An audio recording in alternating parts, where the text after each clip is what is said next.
Hey Virgo, so this is your semi-bi-weekly reading, and we are taking a look at the period of time from the full moon on the 1st of August in Aquarius in tropical astrology to the new moon in Leo on the 16th. So these are short, oh my goodness. Okay, I'll explain that in a second.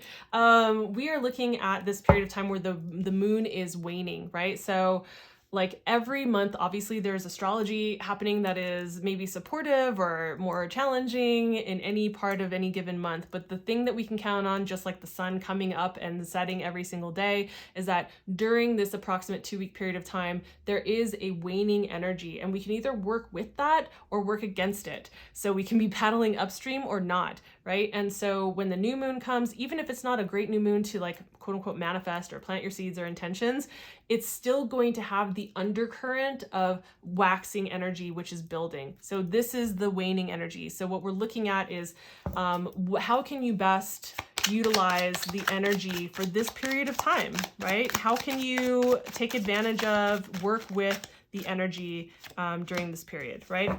So other things that I'll mention really quickly. So these are meant to be short and sweet, like just very quickly giving some extra guidance for how to work with the energy during this period of time.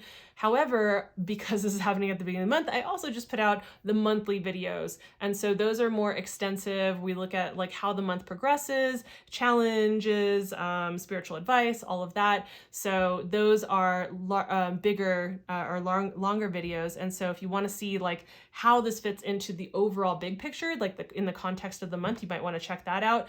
Other thing is that the astrological highlights video for August 1st through the 15th, that just came out. That's a time-stamped video. There are definitely a couple days in that I would really recommend checking out, one of them being the 13th, but so just want to let you guys know that it's there. It's timestamped so you can skip around or you can come back to it throughout the month. Okay, why did I giggle when this card came out? Well, because I'm pretty damn sure, I'm like 90-something% sure that this was also one of the cards that came through for your monthly video, the ones that I just put out. So, interesting. What are we looking at here with the midheaven? So the midheaven actually takes in, it like has to do with a lot of the same topics that the 10th house has to do with, right? So we're looking at your career. This is the highest point in the chart. This would be like noon, right? Except for depending on like where you're born, like where, if you're born further or closer to the equator, of course, that's going to be different about what time that is, but it's like the highest point of the day, right?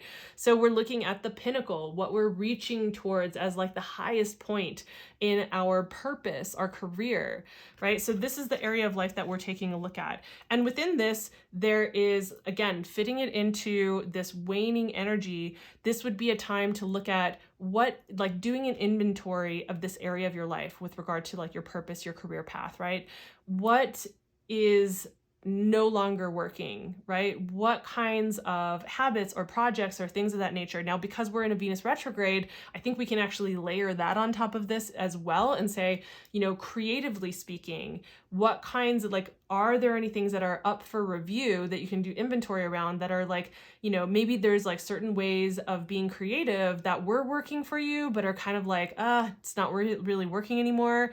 I know, for instance, for myself, I'm already starting to kind of feel that. I've been feeling that with this Venus retrograde a little bit more, like just in the last few days, especially just kind of going like, okay, like I feel like I'm in a rhythm, but now it's like just time to change some things up. Like creatively, I want to do some different things and finding the time and figuring out exactly how that looks or what that's going to be. So in that kind of same way, looking at the creative aspects of your career, your purpose through that lens. And also Venus has to do with our values, right? So looking at within the context of your purpose and your career, what are the values? Are there any values that are kind of like outdated where you're like, oh yeah, I used to feel really strongly about that. And like, maybe that's something that I still value, but it's not like my top values when it comes to how I go about pursuing and building my career and my purpose.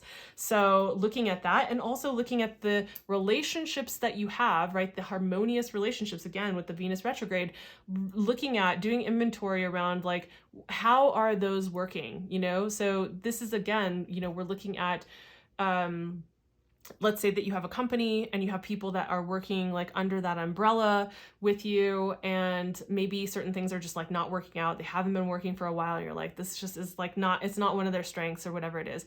It may not necessarily mean, I say these things because I think sometimes people like jump the gun. It may not mean that you need to like let someone go from your company, for instance. It might just mean that there needs to be some kind of conversation, like a clarifying or clearing conversation to clear the space, to clear the air, to get on the same page, right? So these are the types of things that I'm talking about with regard to that waning energy and how we can take advantage of that. And with that, the spiritual advice that we have is the Queen of Swords. I love this because I was just mentioning about how that might require having certain conversations. So there might be things that need to be cleared, like clear the air, things that need to be said, conversations that need to be had. Maybe you've been like, do I really need to have that conversation? I'm not really sure. We'll do some inventory. This is the time during this 2-week period of time, you can really like sit with and be with like, okay, does this work? Doing that inventory, seeing what is no longer working, right? And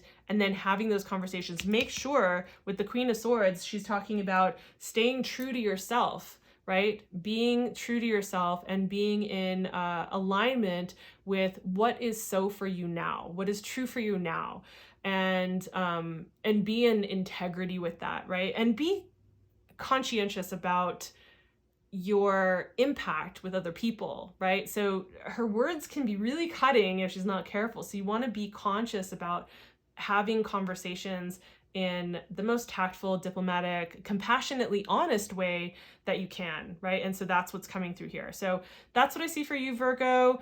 Definitely, like I said, check out the overall month video. I might have that up on the screen. I might have both that and the astrological highlights video. So definitely check those out. If this gave you any kind of insight, please consider giving the video a like, as it helps me find favor with the algorithm gods so that I can be seen by more people and really grow this channel. And why not also subscribe and hit the notification bell so you don't miss any videos on the horizon. All right, I will see you in the next video. Thanks for being here. Bye.